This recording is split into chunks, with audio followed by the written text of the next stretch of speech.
दोस्तों, प्रियंका मेरे ब्लॉग में आप लोग का स्वागत है। मैं पहले भी एक कजरी गाई थी तो आप लोग के प्यार दुलार से कुछ बढ़ा है। तो आज मैं फिर से एक कजरी गीत फिर लेके आई हूँ। आज दोबारा के कजरी गीत लेके आई हूँ, तो आप लोग ज़रूर सपोर्ट करिएगा, ज़रूर सुनिएगा, अच्छा लगेगा आप लोग को। ये गीत सुन के अच्छा लगेगा। पिया हमरे लइका के खेलावल करा, गुनगुना बजावल कराना। पिया हमरे लइका के खेलावल करा, गुनगुना बजावल कराना।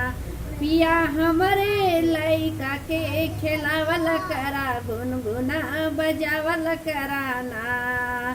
तोहर मम्मी ना खेलावे, तोहर पापा ना खेलावे, तोहर मम्मी ना खेलावे, तोहर पापा ना खेलावे। पिया कहले पे मुहवा न फुलावल करा, गुनगुना बजावल कराना। पिया कहले पे मुहवा न फुलावल करा, गुनगुना बजावल कराना। पिया हमरे लइका के खेलावल करा, गुनगुना बजावल कराना।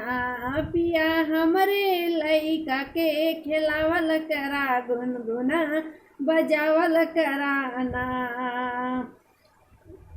तोहर भैया ना खेलावे, ना तोहार भाभिया खेलावे, तोहर भैया ना खेलावे, न तोहार भाभी ना खेलावे, तोहर भैया ना खेलावे, तोहर भाभी ना खेलावे।